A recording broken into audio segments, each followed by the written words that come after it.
ఏం చెప్తాయి బాబు ఎట్లుంది పరిస్థితి? ఏమున్నాయి ఏం లేవు పరిస్థితులు. ఏమున్నాయి, రైతు బంధు వేయింది, రుణమాఫీ వేయింది, అన్ని. రైతు బంధు ఒక కాపీగా పెట్టిండు, రుణమాఫీ రెండింటికి ఇంకొకటి వాళ్ళే. ఏమొస్తున్నాయి ఏం చెప్తావు? తెలంగాణ పరిస్థితి ఎవరు పాలన బాగుంది? కేసీఆర్ గతంలో ఉండే, ఇప్పుడు రేవంత్ రెడ్డి వచ్చిండు, అంతకుముందు చంద్రబాబు ఉండే, ఎవరి పాలన బాగుంది అంటారు? మరి అది కేసీఆర్ పాలనే బాగుంది. ఎందుకు? ఆయనే అన్ని నూతన పథకాలు ప్రవేశపెట్టిండు. రైతు బంధు, కళ్యాణ లక్ష్మి, షాదీ ముబారక్, ఇది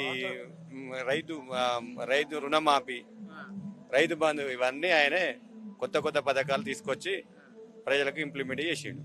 ఇప్పుడు ఈ రేవంత్ రెడ్డి పరిపాలనలో స్థానిక సంస్థలకు ఎందుకు పెడతలేడు చెప్పు? అంటే సర్పంచ్లకు జీతాలు ఇవ్వాలి, ఎంపీటీసీలకు జీతాలు, జడ్పీటీ జీతాలు ఇవ్వాలి, ఆ డబ్బులను మేము వెనకేసుకోవాలనే ఆలోచనకు అయితే స్థానిక సంస్థలన్నీ నిర్వీర్యం అయిపోయినాయి. గ్రామాలన్నీ ఎక్కడ ఉన్నది అక్కడనే ఉంటుంది. నిజంగా ఇదైతే మరీ అన్యాయం. ఏ గవర్నమెంట్ లో ఇంత టైం ఎప్పుడు తీసుకోలే.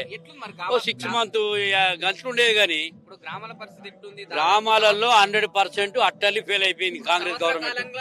స్పెషల్ ఆఫీసర్ పేరట ఊరు నడుస్తున్నాయి. నేను 2 సార్లు సర్పంచ్ చేసినోడిని. స్థానిక సంస్థలు నిర్వీర్యమైన గ్రామాలలో కనీసం ఏదైనా సమస్య అయితే పరిష్కరించుకోలేడు. ఇవాళ ఎక్కడికి పోతాం చెప్పుకోవడానికి దిక్కు లేదు. ఎవరు లేరంటే ఆ స్పెషల్ ఆఫీసర్ ఆమె దొరకది, లేకపోతే కార్యదర్శి ఉండదు. ఎవరో చెప్పాలనేది వాళ్ళకి ఆలోచనే వస్తలేదు. జనాలు మొత్తం కనిపిస్తాయి. చాలా మంది, కొంతమంది మస్తు బాధపడ్డ వాళ్ళు నేను రోజు చూస్తా ఉన్నాను. గ్రామ పంచాయతీ నిధులు లేవా? మరి గ్రామ పంచాయతీ నిధులు ఏడొస్తున్నాయి. గ్రామ పంచాయతీ ఏమైనా వస్తే ఓన్లీ వాటర్ సప్లై వీధి దీపాల వరకే తప్ప అది కార్యదర్శి చెప్తాంది. అది ఎవరికి చెప్తారు? వాళ్ళని లెక్కలు అడ్డేటోళ్ళు ఎవరు? గ్రామ సభలు జరిగినాయి. గ్రామ సభల్లో నాయకులే పాల్గొనలేరా? అక్కడ ఎవరు నాయకులు ఉంటేనో పొలిటికల్ ఉంటది, వీళ్ళు అడుగుతారు. కార్యదర్శి ఏదో జవాబు చెప్పుకొని ఓ పేపర్ రాసుకుని వస్తుంది. మాట్లాడకుండా గ్రామ సభలు మాట్లాడకుండా పోలీసులను కావలు పెట్టించి మాట్లాడిపోయి ఆఫీసర్లు వచ్చి ఉన్నాం అనే ఉన్నాం. మమ్మల్ని ఎవరు దగ్గరికి రానియలే, జనాలను దగ్గర రానియలే. ఓటేయలే. నేను ఎందుకు ఓటేస్తా? నేను ఆ పార్టీకే ఓటేయ. నేను నా జీవితం ఉన్నది చెప్పుడే ఓటేయ. కాంగ్రెస్ టిఆర్ఎస్ మన పార్టీ. కేసీఆర్ అంటే మనకు అభిమానం, కేటీఆర్ అంటే అభిమానం, హరీష్ రావు అంటే అభిమానం.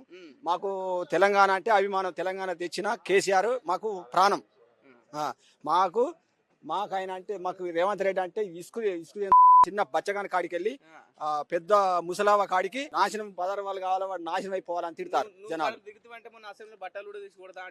ఆయనను కూడా కొడతారు. ఆయన రమ్మని ఒకసారి ప్రజలకు రమ్మని కొడతారు. వీళ్ళే పొట్టు కొడతారు. లాగులు ఇడిచేసి తొండలు దొరగొట్టి కొడతారు. సర్పంచ్ ఎలక్షన్ భయపడే సర్పంచ్ ఎలక్షన్ పెడతలేడు, ఎంపీ ఎలక్షన్ పెడతలేడు, జడ్పీ ఎలక్షన్ పెడతలేడు భయపడి. మా గొర్రెలు మాకు వచ్చేది రాకపోతే తిట్టమా? మరి ఆయన తిట్టచ్చా? స్టేజ్ల మీద తిట్టచ్చా?